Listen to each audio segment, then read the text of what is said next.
Salom qadrli tomoshabinlar. Bugun siz bilan har birimizning hayotimizga bevosita ta'sir qiluvchi, lekin ko'pchilik hali to'liq anglab yetmagan o'ta muhim mavzu raqamli musodara haqida gaplashamiz. Bu sizning pulingiz, ma'lumotlaringiz va hatto shaxsiy erkinligingiz bilan bog'liq bo'lishi mumkin bo'lgan jiddiy muammo. Buni tushunmaslik yoki e'tiborsizlik qilish sizni katta moliyaviy yo'qotishlar va qonuniy muammolarga olib kelishi mumkin. Shu sababli bugungi ma'lumotlar hayotiy ahamiyatga ega. Videoni oxirigacha diqqat bilan tomosha qiling va hoziroq kanalimizga obuna bo'lishni, shuningdek ushbu videoga like bosishni unutmang. Bu biz uchun katta yordam bo'ladi va bunday muhim mavzularni yanada ko'proq yoritishga undaydi. Muammoning mohiyati. Oldin qanday edi va hozir nima o'zgardi? Bir necha 10 yillar oldin musodara so'zini eshitganimizda ko'z oldimizga asosan jismoniy mulklar kelardi. Avtomobil, uy, qimmatbaho buyumlar, naqd pul. Hatto bank hisobvarag'idagi pul ham ko'pincha jismoniy shakldagi mulk deb hisoblanar edi. Uni bankdan borib yechib olish yoki unga jismoniy hujjatlar bilan egalik qilish mumkin edi. Musodara jarayonlari ham ancha an'anaviy tarzda amalga oshirilardi. Tegishli davlat idoralari qarori, sud ijrochilari aralashuvi, mulkni ro'yxatdan o'tkazish va olib qo'yish kabi uzoq byurokratik jarayonlar orqali. Bu jarayonlar ko'pincha ochiq-oydin bo'lar edi va harakat qilish uchun ma'lum bir vaqt berilardi. Bu davrda siz o'z huquqlaringizni himoya qilishga ulgurishingiz mumkin edi. Ammo bugun dunyo tubdan o'zgardi. Bizning hayotimizning juda katta qismi raqamli makonga ko'chdi. Pulimiz elektron hamyonlarda, bank kartalarida, kriptovalyutalarda saqlanmoqda. Bizning shaxsiy ma'lumotlarimiz, fotosuratlarimiz, hujjatlarimiz bulutli xizmatlarda, ijtimoiy tarmoqlarda joylashgan. Biznesimizning aksariyat qismi onlayn platformalarda, domen nomlari va virtual serverlarda faoliyat yuritadi. Va bu raqamli aktivlarga egalik qilish yoki ularni boshqarish usullari ham ancha murakkablashdi. Endilikda musodara tushunchasi ham yangicha ko'rinish kasb etdi. Bu raqamli musodara. Raqamli musodara deganda asosan davlat organlari, sudlar yoki hatto xizmat ko'rsatuvchi provayderlar tomonidan sizning raqamli aktivlaringizga, ma'lumotlaringizga yoki hisobvaraqlaringizga kirishni to'xtatish, ularni bloklash, muzlatish yoki butunlay olib qo'yish tushuniladi. Eng muhimi shundaki, bu jarayonlar juda tez sodir bo'lishi mumkin. Ba'zan sizning bilishingiz yoki roziligingizsiz ham. Birgina tugmani bosish orqali sizning yillar davomida to'plagan moliyaviy aktivlaringiz yoki barcha biznes ma'lumotlaringiz bir lahzada siz uchun erishib bo'lmaydigan bo'lib qolishi mumkin. Bu zamonaviy dunyoning yangi, xavfli voqeligi bo'lib, unga tayyor turishimiz shart. Asosiy qism buni. Nimalarni bilish kerak? Kim xavotir olish kerak va kim xavotir olmasligi kerak? Avvalo, nimalarni bilish kerak? Raqamli musodara sizning har qanday onlayn aktivlaringizga ta'sir qilishi mumkin. Bular qatoriga quyidagilar kiradi. 1. Bank hisobvaraqlari va elektron hamyonlar. Bugungi kunda aksariyat pul mablag'lari banklarning raqamli tizimlarida saqlanadi. Naqd pul bilan ishlash tobora kamayib bormoqda. Internet banking, mobil ilovalar orqali o'tkazmalar amalga oshiriladi. Shuningdek, PayMe, Click, Uzum kabi to'lov tizimlari orqali amalga oshirilgan to'lovlar va ularda saqlanadigan mablag'lar ham raqamli hisoblanadi. 2. Kriptovalyutalar. Bitcoin, Ethereum va boshqa virtual valyutalar tobora ommalashib bormoqda. Ular blockchain texnologiyasida saqlanadi va raqamli hamyonlarda joylashadi. Ularga egalik qilishning yuridik jihatlari ko'plab mamlakatlarda hali ham to'liq tartibga solinmagan bo'lsa-da, ularni ham ma'lum sharoitlarda musodara qilish mumkin. 3. Ijtimoiy tarmoqlardagi akkauntlar: Facebook, Instagram, Telegram, YouTube va boshqa platformalardagi shaxsiy sahifalar, biznes profillar, kanallar. Bu yerda sizning shaxsiy ma'lumotlaringiz, kontentingiz, auditoriyangiz saqlanadi. Ba'zida bu akkauntlar orqali katta daromad topiladi. 4. Bulutli xizmatlardagi ma'lumotlar: Google Drive, Dropbox, iCloud kabi xizmatlarda saqlanadigan fotosuratlar, hujjatlar, ish materiallari.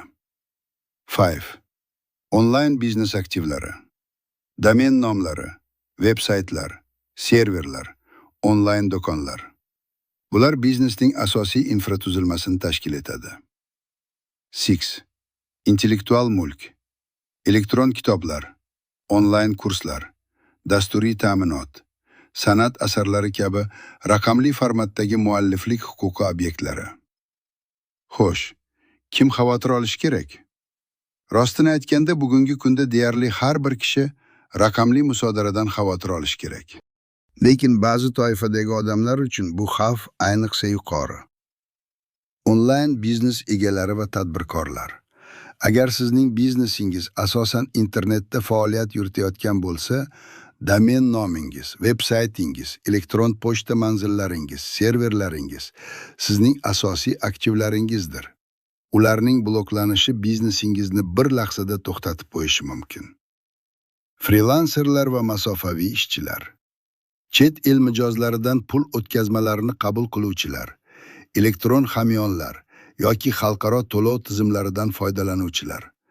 Ular ko'pincha banklarning AML, Anti-Money Laundering, pul yuvishga qarshi kurash siyosati ostiga tushib qolishi mumkin. Kriptovalyuta investorlari: raqamli valyutalar bozori juda tez o'zgaruvchan va qonuniy tartibga solish hali to'liq shakllanmagan. Kripto birjalari yoki hamyonlarning qoidalari buzilganda yoki huquqni muhofaza qilish organlari talabiga binoan aktivlar muzlatilishi mumkin.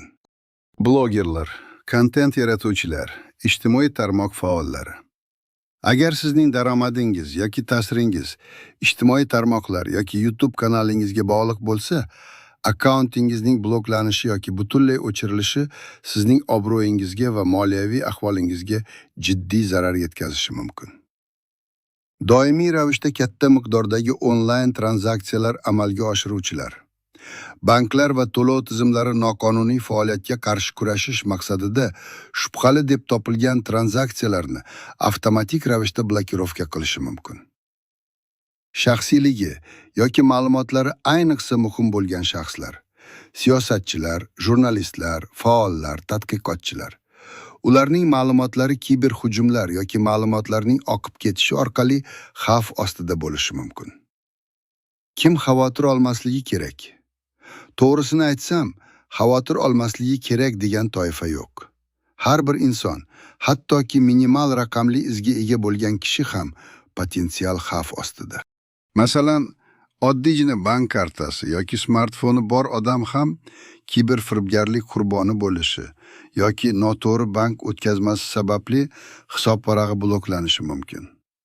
Shuning uchun har bir inson bu mavzuda ma'lumotga ega bo'lishi va o'zini himoya qilish choralarini ko'rishi muhimdir. Agar siz deyarli hech qanday onlayn faoliyat yuritmasangiz, na bank kartangiz, na ijtimoiy tarmoq hisobingiz bo'lmasa, unda sizning raqamli musodaraga uchrash ehtimolingiz juda past bo'lishi mumkin. Ammo bu zamonaviy dunyoda bunday odamni topish qiyin. Keling, bir nechta real hayotiy misollarga to'xtalib o'tamiz. 1. Bank hisob varag'ining bloklanishi, AML sababli. Vaziyat: Farg'onalik 35 yoshli tadbirkor Alisher chet eldan, masalan, Rossiyada ishlaydigan akasidan doimiy ravishda oyiga 500 dan 1000 AQSH dollargacha pul o'tkazmasini o'z plastik kartasiga qabul qilardi. Bu pulni u kichik biznesi uchun tovarlar sotib olishga ishlatardi. Bir necha oy davomida shu tarzda pul kelishi natijasida uning bank kartasi birdaniga bloklanib qoldi. Bank undan kelgan pul mablag'larining manbasini tasdiqlovchi hujjatlar, masalan, akasining ish joyi ma'lumotlari, o'tkazmaning maqsadi haqida tushuntirish talab qildi. Alisher bu talablarni o'z vaqtida bajara olmadi. Chunki bu o'tkazmalar doimiy ravishda amalga oshiriladigan shaxsiy yordam puli edi va har safar buni qonuniy tarzda rasmiylashtirish unga qiyin edi. Natijada uning hisob varag'i bir necha haftaga muzlatib qo'yildi va u pulidan foydalana olmadi. Biznesida katta muammolar yuzaga keldi. Bu yerda bank pul yuvishga qarshi AML siyosatini qo'llab, shubhali deb topilgan tranzaksiyalarni avtomatik ravishda blokladi. Kriptovalyutalarning musodara qilinishi. Vaziyat. Toshkentlik yosh dasturchi Javohir bir necha yil davomida kriptovalyuta investitsiyalari bilan shug'ullanib, katta foyda ko'rgan edi. Uning birja hisobida taxminan 20,000 AQSH dollar qiymatidagi Ethereum mavjud edi. Bir kuni u bilmagan holda blockchain tarmog'idagi qonunga xilof deb topilgan bir tranzaksiya bilan bog'liq bo'lgan hamyondan pul qabul qildi. Huquqni muhofaza qilish organlari, masalan, kiber jinoyatlarga qarshi kurash bo'yicha maxsus bo'lim, ushbu tranzaksiyani kuzatib, Javohirning birja hisobini topdi. Ular kripto birjasiga so'rov yuborib, uning hisobidagi barcha kripto aktivlarni muzlatishni talab qildilar. Javohirning mablag'lari xavfsizlik kuchlarining tergovi yakunlangunga qadar bir necha oy davomida to'liq bloklanib qoldi. Free. Ijtimoiy tarmoq akkauntining o'chirilishi, qoidabuzarliklar sababli. Vaziyat. Samarqandlik bloger Dilnoza Instagramda 100 mingdan ortiq obunachiga ega bo'lib, o'zining shaxsiy brendi orqali reklama va hamkorlik loyihalaridan yaxshi daromad topardi. Uning kontentining asosiy mavzusi go'zallik va moda bo'lib, u ba'zan reklamalarni juda agressiv tarzda, ba'zan esa Instagramning reklama qoidalariga zid ravishda joylashtirardi. Bir kuni u ma'lum bir mahsulotni reklama qilishda haddan tashqari ko'p spam xususiyatiga ega sarlavhalar va ruxsat berilmagan hashtaglar ishlatganligi sababli uning akkaunti Instagram tomonidan ogohlantirishsiz butunlay o'chirib tashlandi.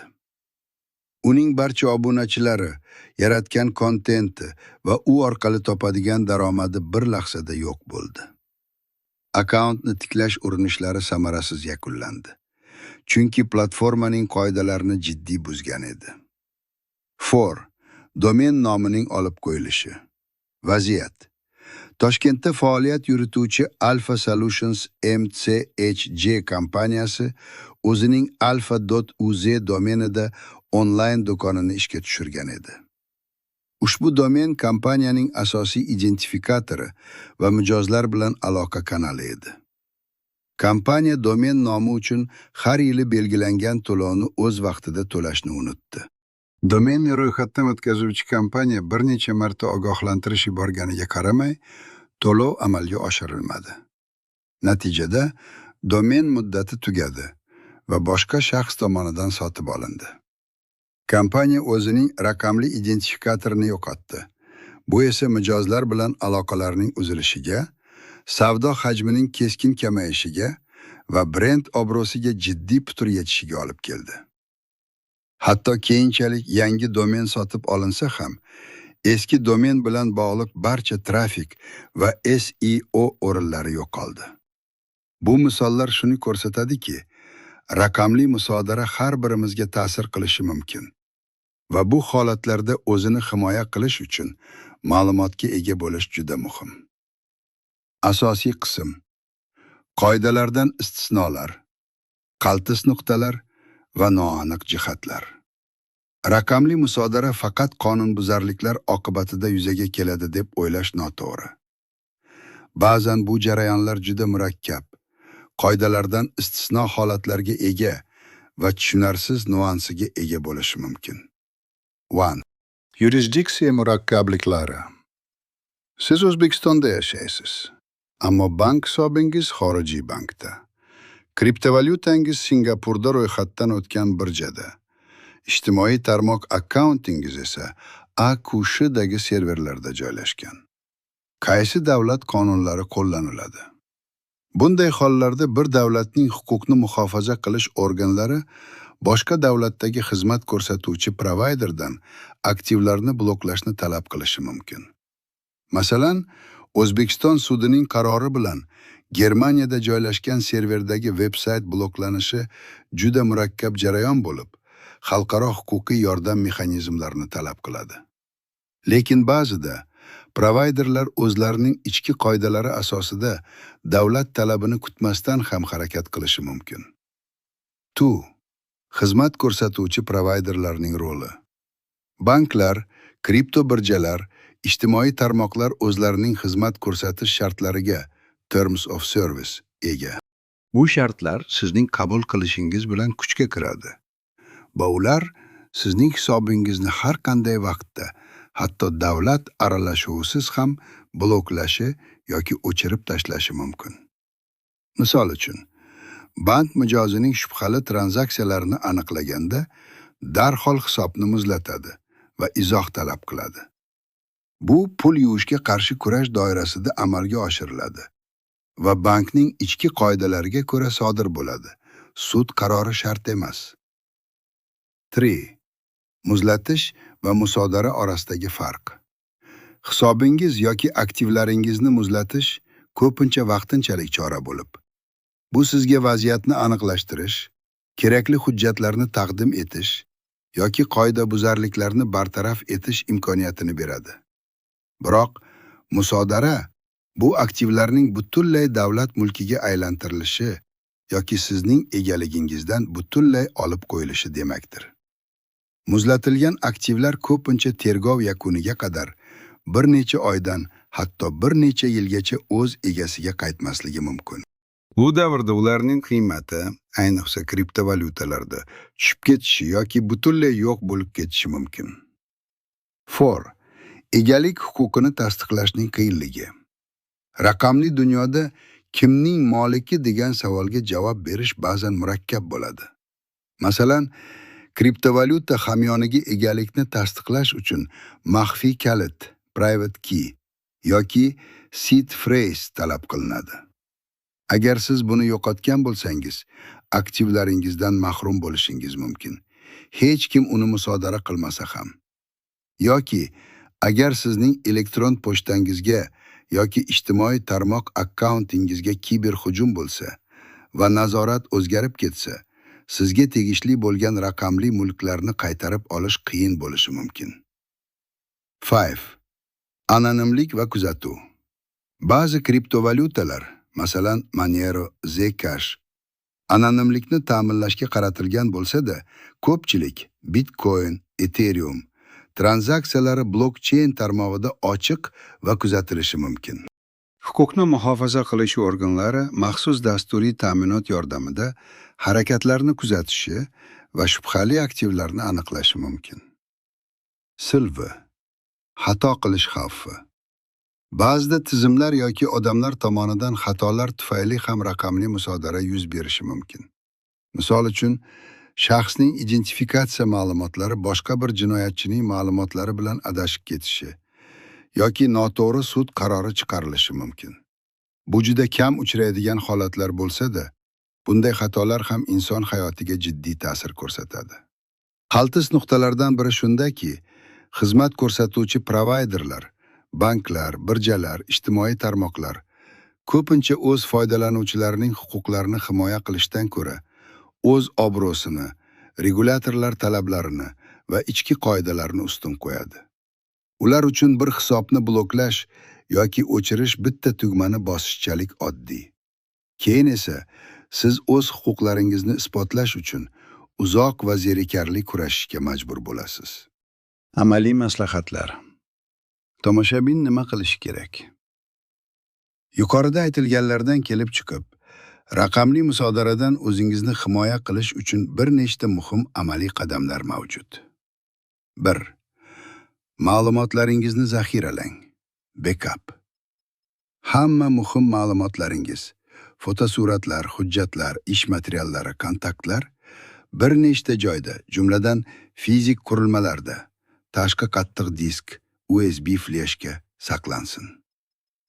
Bulutli xizmatlardan foydalansangiz ham, ularga to'liq ishonib qolmasdan, muhimlarini offline nusxalarini ham saqlang. Har qanday vaqtda bulutli hisobingiz bloklanishi yoki o'chirilishi mumkinligini unutmang. 2. Aktivlaringizni diversifikatsiya qiling. Barcha pullaringizni bitta bank hisobida yoki bitta elektron hamyonda saqlamang. Kriptovalyutalarni ham turli birjalarda yoki apparat hamyonlarda saqlash tavsiya etiladi. Bir hisobingizga biror narsa bo'lgan taqdirda boshqalarga ta'sir qilmasligi uchun aktivlarni taqsimlang. Masalan, sizning asosiy bank hisobingizda katta miqdor bo'lsa, kundalik xarajatlar uchun boshqa bankning kartasidan foydalaning. 3. Xizmat ko'rsatish shartlarini o'rganing. Siz foydalanadigan barcha onlayn platformalar, banklar, to'lov tizimlari va kripto birjalarining xizmat ko'rsatish shartlarini, Terms of Service, diqqat bilan o'qib chiqing. Ayniqsa, qaysi hollarda ular sizning hisobingizni bloklash yoki o'chirish huquqiga ega ekanligiga e'tibor bering. Bu shartlarga rioya qilish musodara xavfini sezilarli darajada kamaytiradi. 4.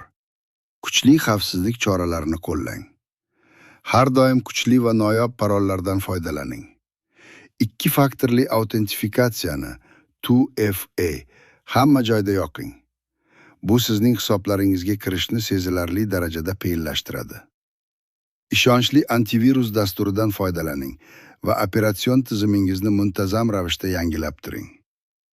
Begona manbalardan kelgan shubhali havolalarga kirmang. Elektron pochta xabarlariga javob bermang. Phishing hujumlari juda keng tarqalgan. 5. Moliyaviy operatsiyalaringizni shaffof yuritish. Bank hisobingizga keladigan yoki undan ketadigan barcha katta miqdordagi pul o'tkazmalarining manbasini va maqsadini tasdiqlovchi hujjatlarni saqlang. Bu hisobingiz bloklanganda sizning foydangizga xizmat qiladi. Masalan, agar sizga chet eldan pul yuborishsa, o'tkazmaning maqsadi, masalan, oilaviy yordam, xizmat haqqi aniq ko'rsatilgan bo'lishi va agar iloji bo'lsa, yuboruvchining ma'lumotlari bilan birga dalillar saqlang. Naqd pul aylanishiga to'liq bog'liq bo'lmaslikka harakat qiling. Elektron hisobvaraqlar orqali amalga oshirilgan tranzaksiyalar kuzatilishi mumkin bo'lsa ham, ularning yozuvlari mavjud bo'ladi. 3. Huquqiy maslahatlardan foydalaning. Agar siz katta moliyaviy operatsiyalar bilan shug'ullanmoqchi bo'lsangiz, ayniqsa xalqaro miqyosda, avvalo yuridik mutaxassisdan maslahat oling. Bu kelajakdagi muammolarning oldini olishga yordam beradi. Agar sizning aktivlaringiz bloklangan yoki musodara qilingan bo'lsa, darhol huquqshunosga murojaat qiling. U sizning huquqlaringizni himoya qilishda yordam beradi. 7. Hujjatlar va aloqalarni saqlang. Har qanday onlayn tranzaksiya, o'zaro kelishuv, xizmat ko'rsatuvchi provayder bilan yozishmalarning skrinshotlarini, tranzaksiya ID raqamlarini saqlang. Bu dalillar kelajakda kerak bo'lishi mumkin. Masalan, agar siz kripto birjasidan pul o'tkazmasini amalga oshirsangiz, operatsiya IDsini va hamyon manzillarini saqlab qo'ying. Xo'sh, agar sizning raqamli aktivlaringiz bloklansa yoki musodara qilinsa, nima qilish kerak? Birinchi qadam: xizmat ko'rsatuvchi provayder bilan bog'lanish.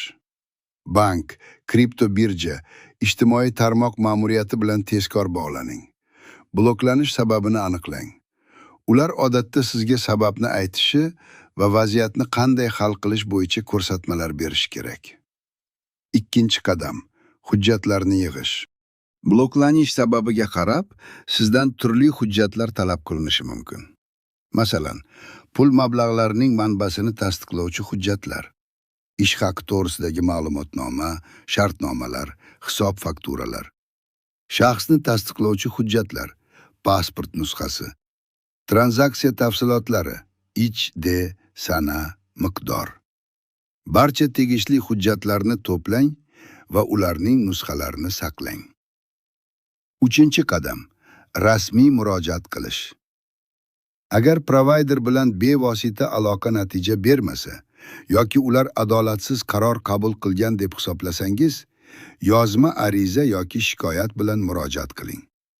Atingizda vaziyatni aniq va tushunarli bayon qiling. Barcha dalillar va hujjatlarni ilova qiling. Rasmiy yozishmalarning har bir qadamini yozib boring va javob xatlarini saqlang. Agar bloklanish, sud qarori yoki davlat organi talabi bilan amalga oshirilgan bo'lsa, ushbu qarorni talab qiling va uni huquqshunos bilan ko'rib chiqing. Qaror ustidan shikoyat qilish imkoniyatini o'rganing. 4-qadam. Yuridik yordam. Vaziyat murakkablashganda yoki moliyaviy yo'qotishlar katta bo'lganda, malakali yuridik yordamchi yoki advokatga murojaat qilish shart. U sizning huquqlaringizni himoya qilishda va tegishli choralar ko'rishda yordam beradi. Xulosa va yakuniy chaqiruv. Bugun biz raqamli musodara kabi jiddiy mavzuni atroflicha ko'rib chiqdik. Ko'rib turganingizdek, bu nafaqat davlat organlari, balki xizmat ko'rsatuvchi provayderlar tomonidan ham amalga oshirilishi mumkin bo'lgan sizning raqamli aktivlaringizni yo'qotish xavfini keltirib chiqaradigan jarayon. An'anaviy mulk musodarasidan farqli o'laroq, raqamli musodara juda tez va ko'pincha sizning bilishingizsiz amalga oshirilishi mumkin. Shu sababli har bir onlayn foydalanuvchi, har bir raqamli aktiv egasi o'zini himoya qilish choralarini ko'rishi shart. Ma'lumotlarni zaxiralash, aktivlarni diversifikatsiya qilish, xavfsizlik choralarini mustahkamlash va eng muhimi, moliyaviy operatsiyalarni shaffof yuritish orqali siz ushbu xavfni sezilarli darajada kamaytirishingiz mumkin. Unutmang, eng yaxshi himoya bu oldini olish. Agar siz allaqachon raqamli musodara qurboni bo'lgan bo'lsangiz, tezkorlik bilan harakat qiling va yuridik yordamdan foydalanishdan cho'chimang. Bugungi mavzu bo'yicha fikrlaringizni, shaxsiy tajribalaringizni sharhlar bo'limida qoldiring. Bu boshqa tomoshabinlarga ham foydali bo'lishi mumkin. Videoga like bosishni va kanalimizga obuna bo'lishni unutmang. Zero sizning qo'llab-quvvatlashingiz biz uchun juda muhimdir. Keyingi videolarda ko'rishguncha